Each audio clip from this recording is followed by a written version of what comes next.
Estamos online! E aí, galera, tudo bom? Como é que tá esse recesso aí? Então só, né, no marasmo, só curtindo as férias.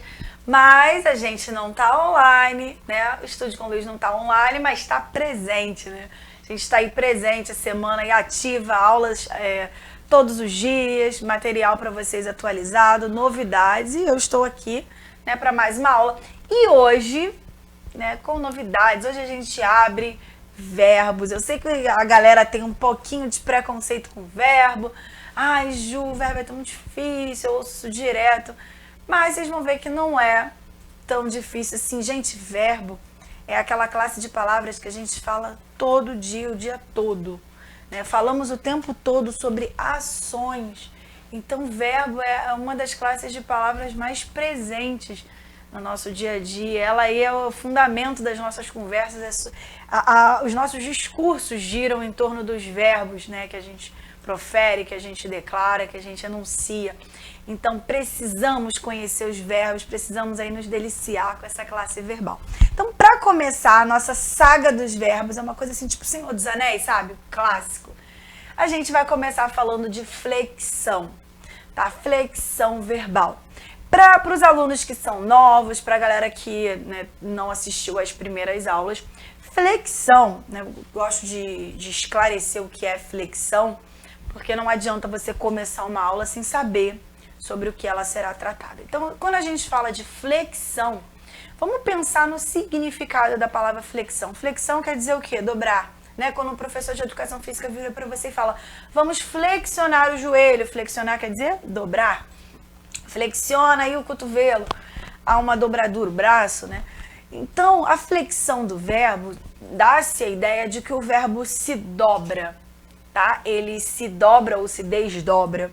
Em alguns casos, ele muda, tá? Então, a gente tem ali um verbo e ele tem dobraduras, né? Tem flexões. Então, todas as vezes que os professores de vocês falarem sobre flexão de alguma palavra, de alguma classe gramatical, ele vai estar falando sobre alguma determinada mudança que ocorre naquela classe de palavra. Hoje a gente vai se dedicar a enxergar as flexões verbais, né? Como que os verbos se flexionam. E o verbo é uma das classes de palavras em que mais se flexionam, tá? Como são ações, essas ações elas podem ocorrer de modos diferentes, em tempos diferentes, com pessoas diferentes, com quantidades diferentes. O verbo é a classe de palavras mais complexa. Ela aí abarca várias situações. Então vamos começar, né, visualizando como se dá, em que esferas se dá as flexões dos verbos. Show? Galera, vamos lembrar aí, antes de mais nada, as nossas redes sociais, né? Não estamos online, né? Não estamos ao vivo. Aqui eu tô, né? Essa aula é gravada, para quem não sabe, mas nossos canais estão aí online, nossos canais estão ativos, tá? Posso responder a vocês a qualquer momento. Estamos nessas semanas de recesso, mas tá tudo aí para vocês. Ó, nosso Instagram, o meu Instagram também, que vocês podem seguir, sigam aqui a página do nosso canal, para vocês receberem os calendários semanais, para receberem as atualizações. Temos aqui também o nosso Facebook e o YouTube, que é por onde as aulas são veiculadas. Vale lembrar também, alguns alunos me perguntam, Ju, você tem aula sobre determinado assunto? Podem pesquisar lá no canal todos os vídeos, tá? Estão lá todas as aulas que passaram, as aulas ao vivo, elas estão... Tem a sua playlist específica com todas as suas aulas. Tem minha, viu, gente? Que legal, tem a minha playlist, olha que eu tô me sentindo Só agora. procurar lá Português para Enem 2022. Viu? Português Enem 2022.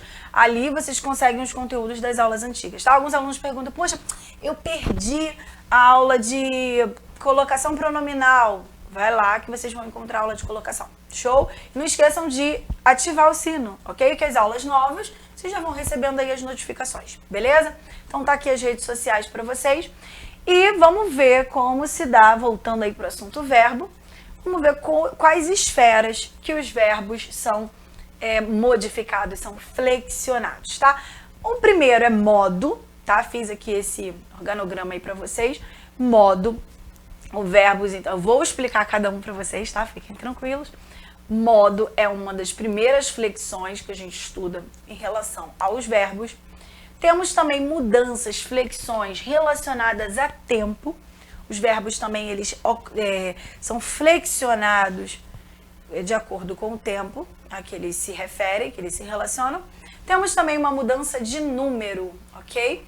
A mudança de número. O que é mudança de número, Ju? Me ajuda, não tem problema. Mudança de número, pessoal, é plural e singular. O verbo, a ação, ela pode se relacionar a um elemento ou a mais elementos, tá? E o que é uma flexão de pessoa? Flexão de pessoa é a pessoa do discurso. Se é quem fala, se é com quem fala, ou se é sobre o que se fala. Então, os verbos também se flexionam. Então, olha quantas flexões aí, olha como o verbo ele é multifuncional, como ele consegue aí se flexionar às diversas, né, aos diversos contextos, às diversas ocasiões a que ele se refere. Vamos começar então pelo modo? Vamos ver como que o verbo ele se modifica e se flexiona em relação a modo? Vamos lá então. Flexão verbal, modo. Tá? A gente já ouviu falar aí, você já deve ter ouvido falar o professor falando assim, o verbo tá no modo X, tá no modo Y. O Enem, inclusive, ele costuma fazer perguntas em relação a isso, tá? Modo. O verbo ele se encontra em que modo? O que quer dizer isso? Modo é a circunstância. Quando a gente fala frases, eu, a produção, o seu vizinho, o seu colega, você, a gente escolhe um modo de acordo com a situação em que estamos. Tá? Então, na língua portuguesa, a gente vai ver 3 modos. Eu tenho 3 modos para me posicionar naquele discurso. Então, vamos ver quais são aí. Primeiro, é o modo indicativo. Quando eu falo sobre ações que são fatos, ok? São ações que acontecem, aconteceram ou vão acontecer. Ou até mesmo na negativa. São fatos que não aconteceram, que não acontecem ou não acontecerão. O que importa é que o modo indicativo, a gente está falando sobre algo concreto, algo que poderia ou não acontecer, tá? Que aconteceu ou não. Então, a gente fala que isso é modo indicativo na língua, uma circunstância que exprime um fato certo, beleza? Mas nós também temos um modo chamado modo subjuntivo. Ju, como é que a gente fala modo subjuntivo? O que é isso? Modo subjuntivo, pessoal, são quando declaramos frases, ações em que trabalhamos com hipóteses, tá? Então, diferente da de cima. A de cima, vamos ver assim, por exemplo, eu falo, eu comi um pão de manhã, né? Eu comi um pão pela manhã, fato certo, que está no passado, mas eu poderia estruturar essa frase de um modo hipotético, uma hipótese. Se eu comesse um pão de manhã, eu não estaria com fome. Então, vejam a diferença de enunciado. Na de cima, eu comi um pão. Na de baixo, eu exprimi num modo, numa circunstância subjetiva, em que eu poderia ter comido, né? Mas não comi. Se eu comesse um pão de manhã, não estaria com fome. Ou poderia falar assim também. Eu não gosto de futebol. Né? Tô falando aqui sobre um fato certo, na negativa. Não gosto de futebol. Mas eu poderia também estruturar no modo subjetivo. Se eu não gostasse de futebol, eu seria mais feliz. Então vejam que há uma mudança de modo, tá? Modo indicativo, seja negativo ou afirmativo, é um fato certo. Pode acontecer passado, presente ou futuro, mas é um fato certo. Já o modo subjuntivo é aquele modo hipotético, duvidoso. Você não trabalha com certezas, você trabalha com hipóteses, tá? Pode ser hipótese no futuro? Pode, Ju. Por exemplo, se houvesse transporte público, você trabalha com hipóteses no passado, você pode trabalhar com hipóteses no futuro. Mas o que importa é que você entenda que subjuntivo não é uma certeza, tá bom? São hipóteses, fatos duvidosos,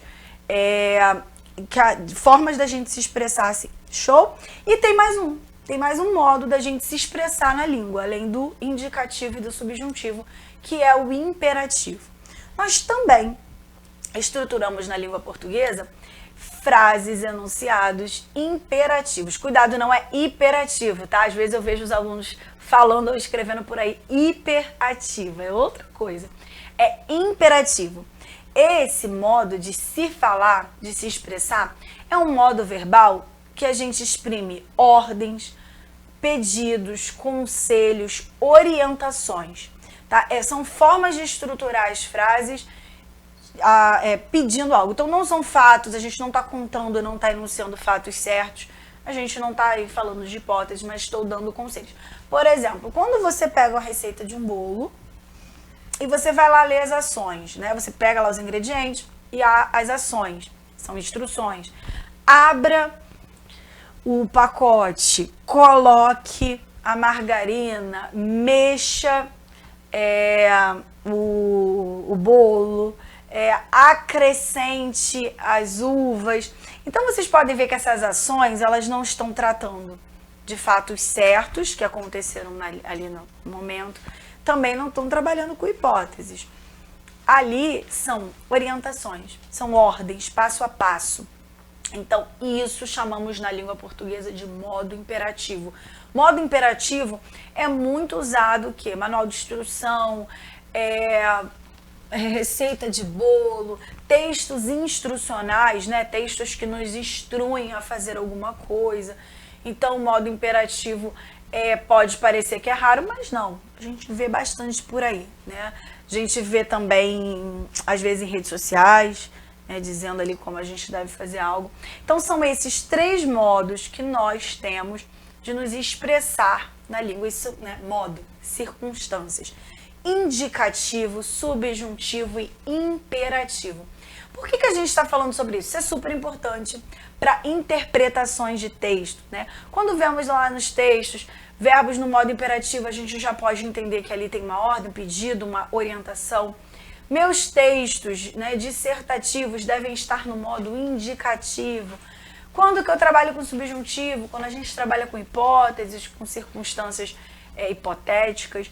Então, sim, é super importante, te ajuda a interpretar melhor um texto e também te ajuda a se expressar melhor dentro de um contexto, beleza? Ok? Já foi, falamos aí sobre o modo, porém, vimos que há outras flexões, além dessas 3 que nós vimos. A gente também tem a flexão de modo, ok? Perdão, voltei, né, pessoal? Não, desculpa. Coloquei para vocês ali um exemplo. Ih, tô ficando totalmente desligada, viu? Eu trouxe exemplos para vocês, né? Não dá pra gente falar do modo sem visualizar. Pensei que eu tinha voltado o slide, perdão. Como o modo revela a circunstância, a gente precisa enxergar isso dentro, né, vamos dizer, como que é dentro das ocasiões. Trouxe para vocês uma conjugação do verbo fazer no indicativo, ok? Eu faço, tu fazes, ele faz, fazemos, fazeis, fazem. Indicativo. A gente vai falar do fazer, do verbo fazer, ali exprimindo uma certeza, um fato. Já no subjuntivo, eu teria o fazer de uma forma diferente, um modo diferente de me expressar. Que eu faça, que tu faças, que ele faça, façamos, façais e façam. Tá? Eu espero exemplo. Eu posso dizer assim, eu faço comida todos os dias. Fato. Mas posso também dizer, espero que eu faça uma comida melhor. É uma certeza? Não. Trabalho com uma hipótese, tá? Ju, dá um exemplo aí de imperativo, então. Modo imperativo. Faz a comida pra mim? Olha aí, um pedido, né? Ou faze tu uma comida maravilhosa? Já é um imperativo de segunda pessoa. Faça tudo o que eu te peço. Estou falando com uma terceira pessoa, né? Então aqui eu tenho formas, modos, circunstâncias totalmente diferentes de apresentar os meus verbos. Show? Isso é o modo. Então, o segundo que eu vou apresentar para vocês é sobre tempo, tá? Lá no nosso organograma a gente colocou o modo, tempo. E o que seria a flexão de tempo de um verbo? Como o verbo, vamos pensar juntos aqui. Como o verbo ele trata de ações, né? Verbos são ações. A gente chama também de, a gente divide em verbos nocionais, verbos de ação e verbos de ligação, que são aqueles que exprimem estado. Nosso foco aqui é falar mais dos verbos de ação. Como a gente fala de ação, se a gente parar para pensar, verbos de ação, eles podem acontecer tanto em tempo passado, tempo presente, tempo futuro. Tá? Então, ele sim se flexiona. Imagina só, se a gente não tivesse essa flexão de tempo, como é que a gente ia passar para o nosso interlocutor a ideia do que a gente está querendo falar? Imagina se a gente falasse sempre no infinitivo, né? Por exemplo, eu fazer comida. Eu fazer comida. Eu ler livro. Você não consegue passar exatamente para o seu leitor se você lê o livro, se você está lendo, se você lerá o livro. Não dá para saber. Então, que bom que o verbo sim, né? Tem aluno que reclama, ai, caramba, tem que ficar estudando verbo, um monte de conjugação. Gente, que bom, né? A nossa língua dá aí pra gente essa oportunidade da gente se expressar da melhor forma, sem ruído na comunicação, né? Então, vamos ver aí como é que se dá essa flexão de tempo. A flexão de tempo na nossa língua, ela representa o momento expresso pela ação verbal, que eu acabei de falar para vocês, trazendo a ideia de um processo ora concluído ou em fase de conclusão, que está para concluir. Então, como que se dá o nome dessas mudanças de tempo? Presente, o presente. Embora a gente fale presente, o presente ele indica o momento em que algo está acontecendo, mas também nós usamos o tempo presente para falar de coisas que a gente faz todo dia, tá? São as chamadas ações cotidianas, ações regulares. E de situação também permanente. Quer ver um exemplo? Eu vou pegar algo que eu faço todo dia. Vocês vão ver que o verbo vai estar no presente. Eu escovo os dentes todos os dias. É uma ação o quê? Habitual. É uma ação regular. Então, eu declaro essa frase no presente. Eu estudo português. Né? Algo que eu faço quase todos os dias. Então, eu estudo português. Então, é uma situação permanente. Sou professora de português, né? Situação ali que acontece. Ou até mesmo verdades universais. Né? Verdades universais. Quer ver um exemplo? Uma verdade universal científica. A água ferve a 100 graus. É uma situação, né, que não é refutável. A água ferve, olha aí, coloquei no presente. A água ferve a 100 graus. Então, qualquer pessoa sabe que fisicamente, quando a água chega no ponto de 100 graus, o que acontece com ela? Ela ferve, né? Que é a linguagem que a gente usa aí popularmente falando. Então, o presente indica o momento atual, sim, mas é muito usado também para situações cotidianas e para verdades universais, situações permanentes. A gente também tem o chamado pretérito. Pretérito é uma palavra que traz um sinônimo de passado, tá? Indica momentos anteriores, decorridos ou ainda acabados. Pretérito a gente usa para falar de ações que se dão em tempos anteriores a esse que estamos falando, né? Pode ser um passado recente, pode ser um passado mais antigo, mas o que importa é que é um pretérito. Temos também o futuro. Futuro indica acontecimentos que se realizarão. Pode ser um futuro próximo, um futuro bem longe, porém é algo que não é no momento. Então a língua, ela se flexiona, os nossos verbos se flexionam em presente, pretérito e futuro, ok? Então vamos lá.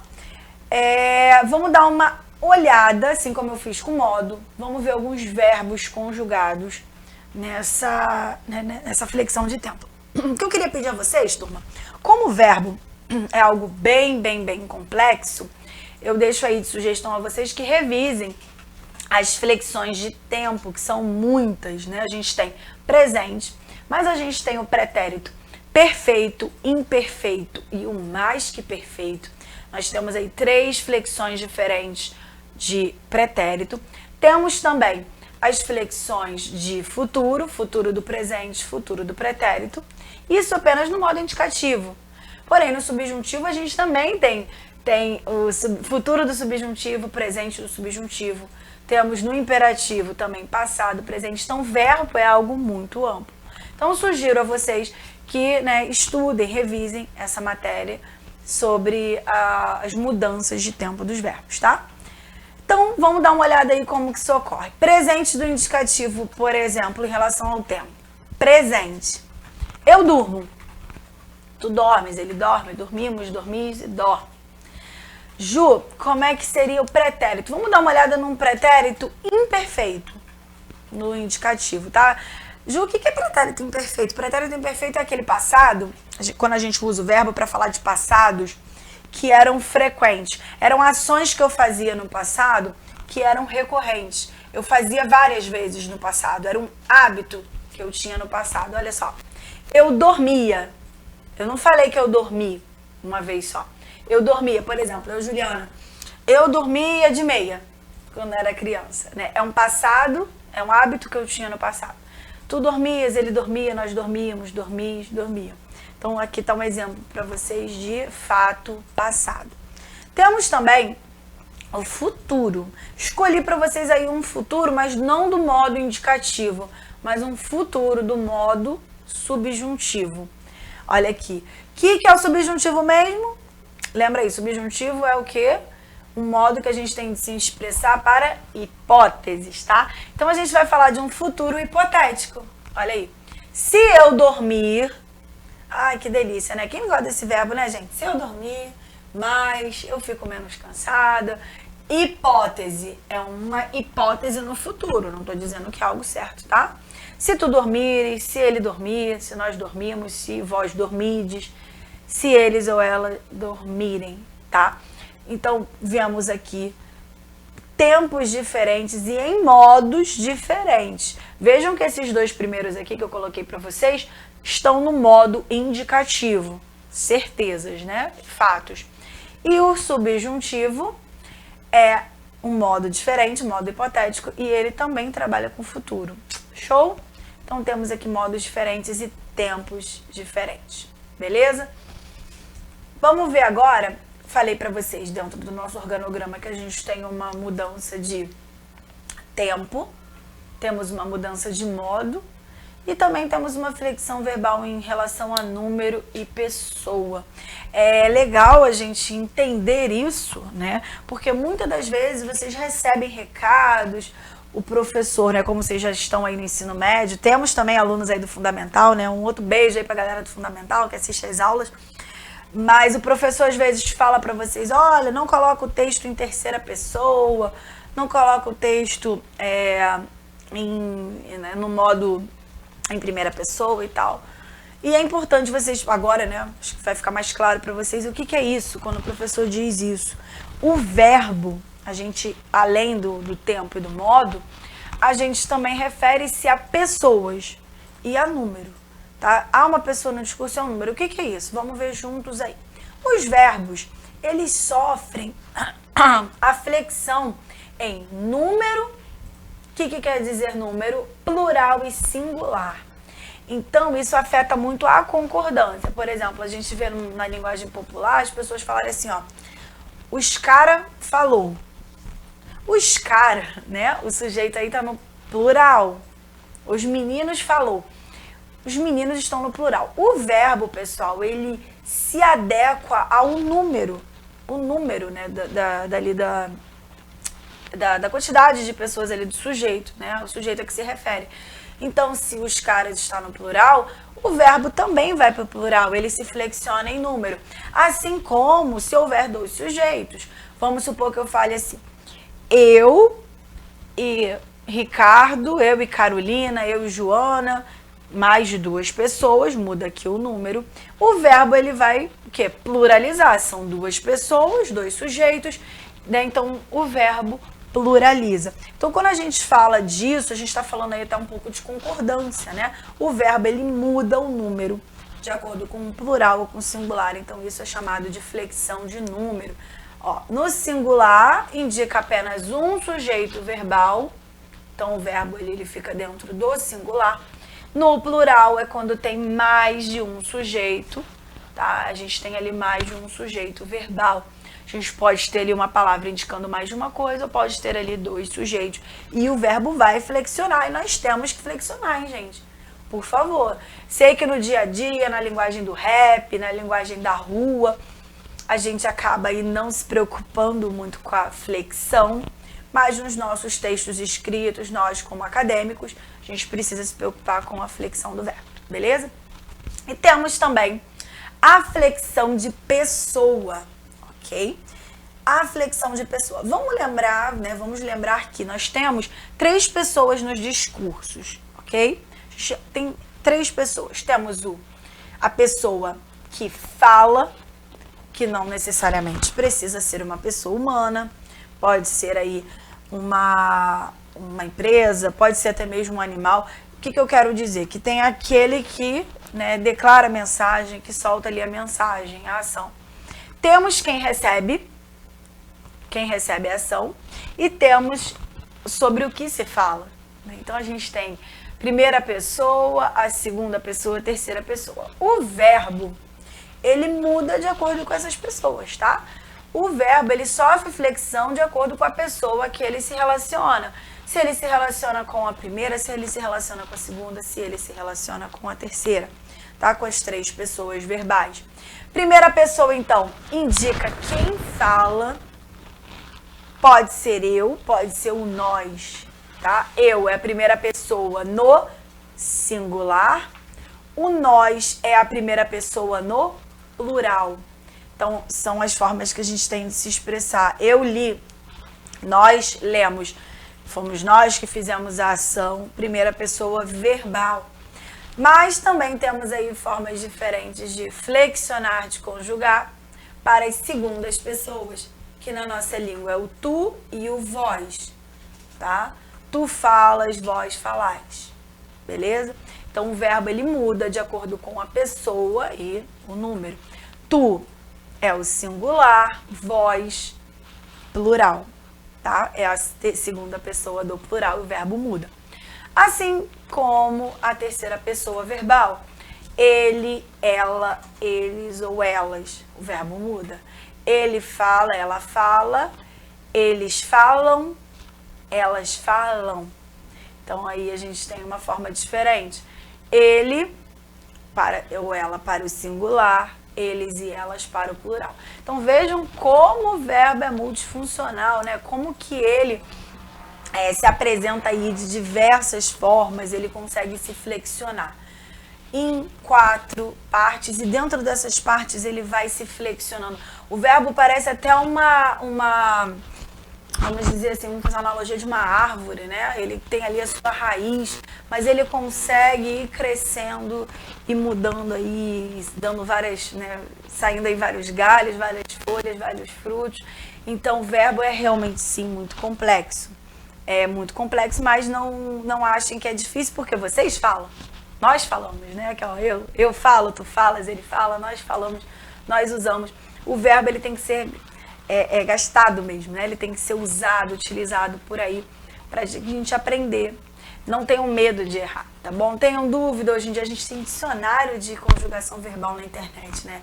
A tecnologia, ela trouxe pra gente muitas coisas legais, uma delas é isso.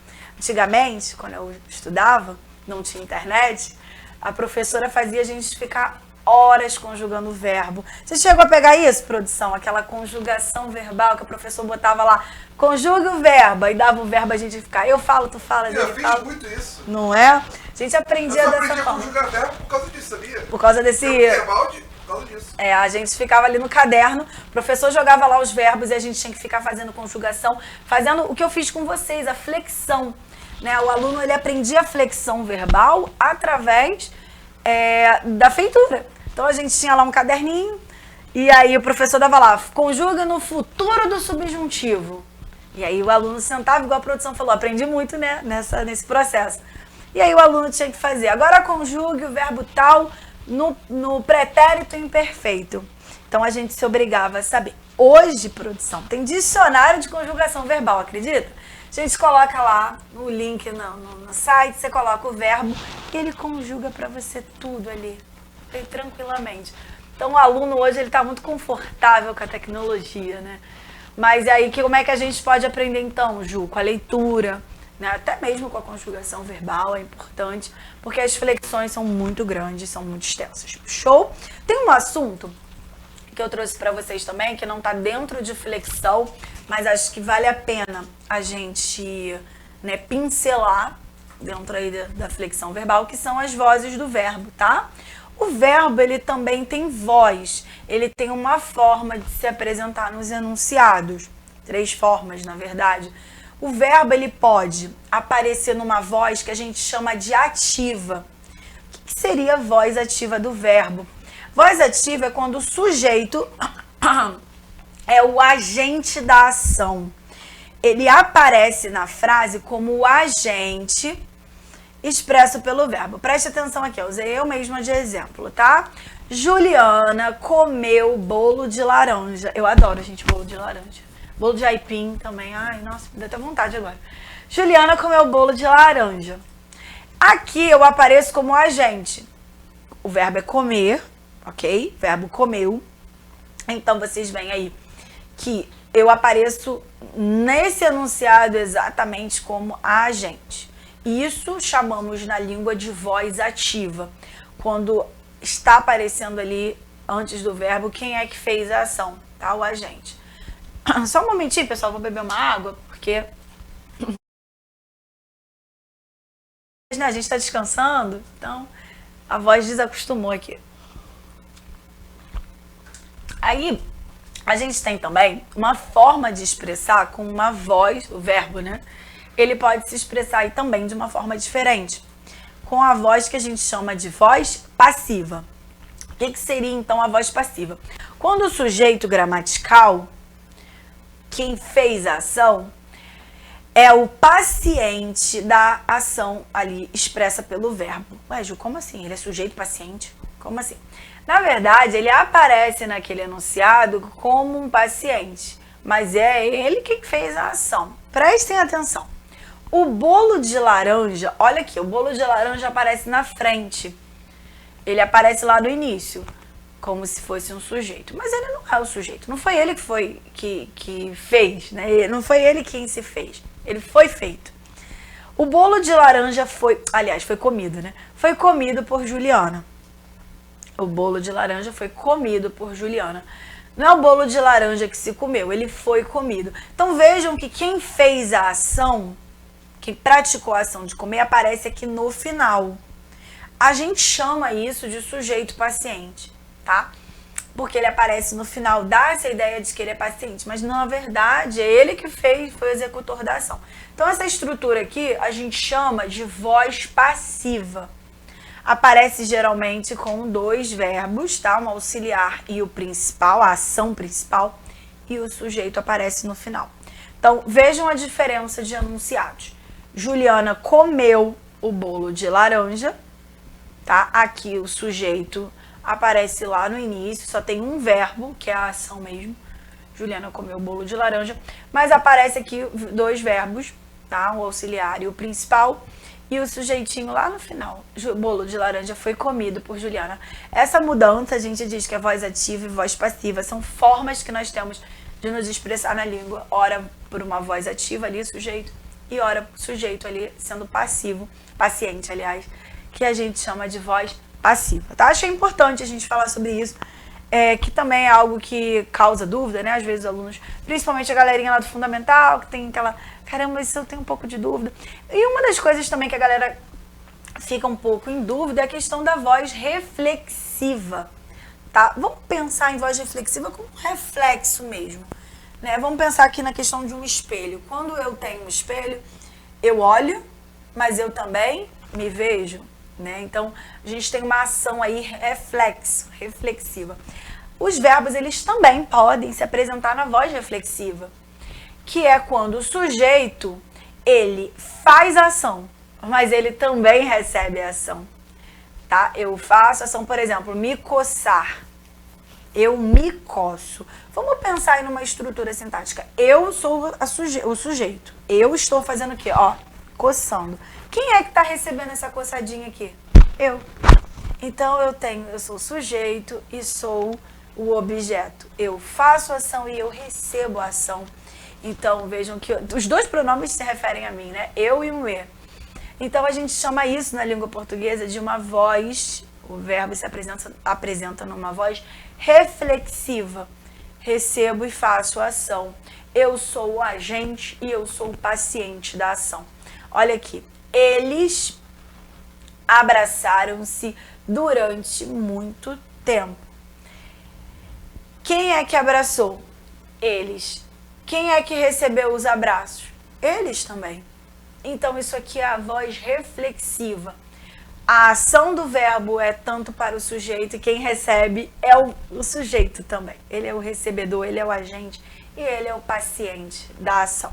Beleza? Não é flexão do verbo, tá? As flexões são 4, mas isso aqui é super importante para vocês dentro desse contexto verbal. Beleza? Produção, a gente consegue fazer uma questão? Só para dar uma... Ah, que bom. A gente consegue dar uma testada. Vamos ver aqui uma questão Enem, tá? Verbo, né? Sinto muito para aquela galera que fala que não gosta de verbo, porque verbo é assunto recorrente em quaisquer vestibulares, tá? A gente aqui, o nosso foco é Enem, mas não dá, né, para desconsiderar aí outros vestibulares, o UERJ, FUVEST, Unicamp, faculdades que trabalham muito voz do verbo, flexão verbal e outros assuntos que a gente vai ver para essas próximas semanas na nossa saga verbo e saga verbal, né? Então, por favor, não desconsiderem, liguem o sininho, porque a gente tem muita aula legal ainda sobre verbo, tá? Vamos ver aí um texto. G. Ramos, dá para saber quem é, né? O nosso grande Graciliano Ramos. Vamos ler aí o que esse texto fala pra gente.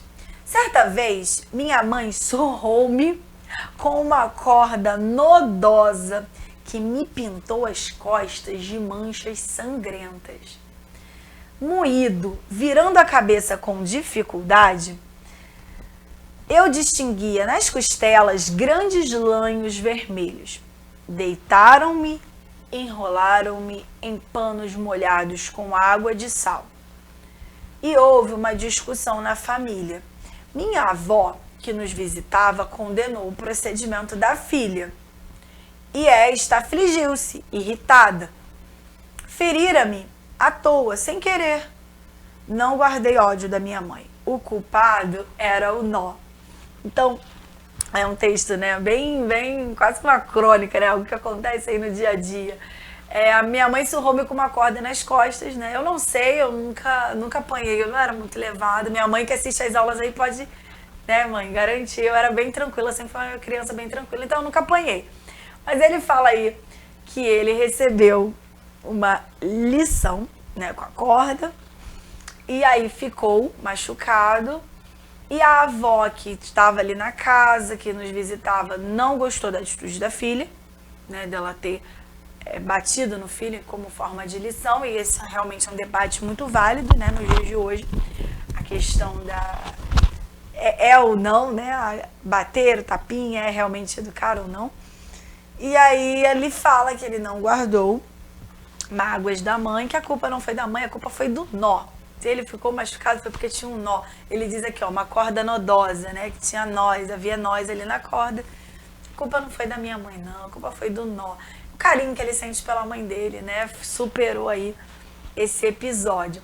Mas o que será que a prova pergunta pra gente sobre esse texto? Vamos ver aí. Num texto narrativo, a sequência dos fatos contribui para a progressão temática. Olha que interessante essa afirmação, né, com o que a gente estudou. Num texto narrativo, nas narrações, o que é narrar? É contar uma história, né? Há personagens, há tempo, há cenários. E ele diz que a sequência dos fatos contribui para a progressão temática. Óbvio. Imagina só, pessoal, quando eu estou contando uma história para vocês, eu preciso marcar tempo. Senão você ia ficar perdido, né? Eu preciso marcar ali através do verbo, dos advérbios, o tempo que aquilo ocorre, e aí você vai entendendo a sucessão dos fatos, né? A gente começa contando com passado, presente e futuro. Eu preciso dos verbos e dos advérbios para essa marcação de tempo. E é isso que ele fala aqui pra gente. No fragmento que nós lemos, o processo de progressão temática, ele é indicado pela a alternância das pessoas do discurso que determinam o foco narrativo. Não, né? Vamos lembrar aí que foco narrativo é quando o texto muda de eu para, de primeira pessoa para terceira pessoa. E ele diz aqui que a progressão temática, né, a sequência dos fatos, é marcada pela alternância das pessoas do discurso. O texto muda de eu para ele, né, de primeira para segunda pessoa. Não. D. Utilização de formas verbais que marcam os tempos narrativos variados. Ele muda ali, ele conta uma história do passado e ele explica como ele se sente hoje. Então, utilizar formas verbais é isso que causa uma progressão temática? C. Indeterminar sujeitos de ações que caracterizam os eventos narrados. Não dizer quem é o sujeito, é isso que faz um texto mudar aí a etapa, que progride, faz com que a gente avance, né, no texto, é isso? Não, né? D. Uma justa posição de frases que relacionam semanticamente os acontecimentos narrados. Semanticamente, galera, quer dizer o significado. É isso que avança o texto? Não, né? E recorrência, ali, usar várias vezes expressões adverbiais que organizam temporariamente a narrativa. Ficar colocando, né, recorrência, várias expressões adverbiais que vão organizar o tempo da narrativa. Será que é isso? E aí, o que vocês acham? O gabarito, pessoal, é a letra B de bola, tá? É o foco da nossa aula, né? Queria mostrar para vocês, através dessa questão do Enem, que sim, os verbos, a utilização de formas verbais, elas fazem com que as narrações aconteçam de uma forma variada. Então, eu coloco lá, no passado, beleza, né? A gente tem uma expressão adverbial. Minha mãe comia. Comer era o quê? Já entendo que era um hábito, pretérito imperfeito, um hábito da minha mãe no passado, ela lia. E aí, bum, você muda para um pretérito perfeito, que já dá a ideia de um passado mais recente, ou algo que você só fez uma vez.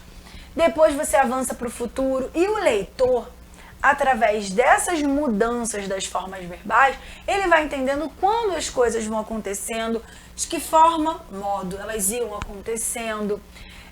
Consegue sentir ali as pessoas que faziam as ações. Então o verbo, ele te dá aí ele te abre para a narrativa, ele faz com que você entenda aquela narrativa da melhor forma. Por isso, o nosso gabarito é a letra B, tá? A progressão temática aí acontece por conta da utilização de formas verbais. Show? Tem mais duas questões aqui bem legais de verbo, bem legais mesmo, Enem. Tá? E eu gostaria muito de que vocês fizessem, vou deixar aqui de presente para vocês se deliciarem aí durante o recesso, show? Então são duas questões sobre verbo também. Baixem o material, tá, pessoal? Lá embaixo do vídeo tem o link pro material, vocês podem baixar, façam, depois vocês confiram o gabarito vai ao final do material. Semana que vem a gente está aqui novamente ao vivo, vamos voltar aí às nossas atividades normais. Vai acabar a moleza, né, do recesso. Semana que vem a gente vai estar ao vivo. Um prazer estar com vocês aqui novamente, tá? Bom restinho aí de férias. Hoje é o último dia do recesso, né? Sexta-feira é o último dia do recesso. Aproveitem aí para descansar esse final de semana, organizar a vida de vocês. Semana que vem a gente continua com o verbo, tá? Nossa saga de verbo não acabou, não. Beijão, bom final de recesso, galera. Bom fim de semana também para vocês.